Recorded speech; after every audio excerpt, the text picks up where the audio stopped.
Hello everyone and welcome back to my channel Edmond Mendaros, and for today's quick tutorial guys, and I'm going to show you on how to resolve the applications was unable to start correctly with the error code 0xC0000005. Click OK to close the applications. So this is a common Windows error primarily related to memory access violations. It may occur while backing up files or launching any program or applications. Common causes are corrupted system files, damaged hardware such as RAM or hard drive, incompatible software, and failed Windows update.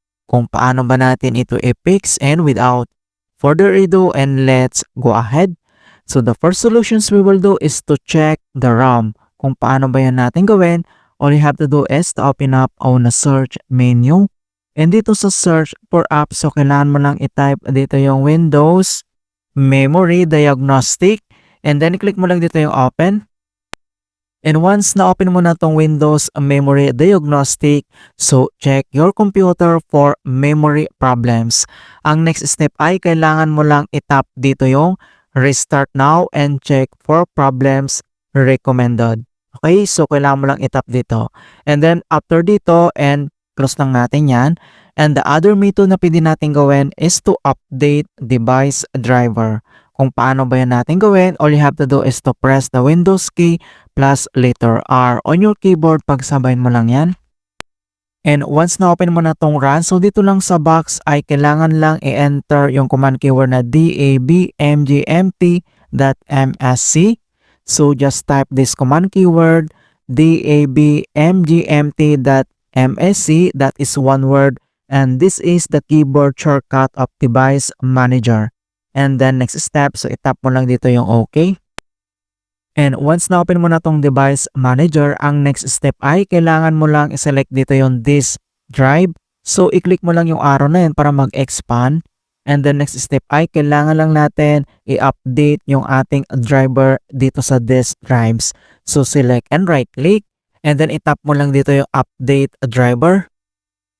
And mayroon dalawang option dito na pwede nating i-select, like search automatically for drivers or browse my computer for drivers. And then itap mo lang dito yung search automatically, so click mo lang yan and wait natin. And the best drivers for your device are already installed.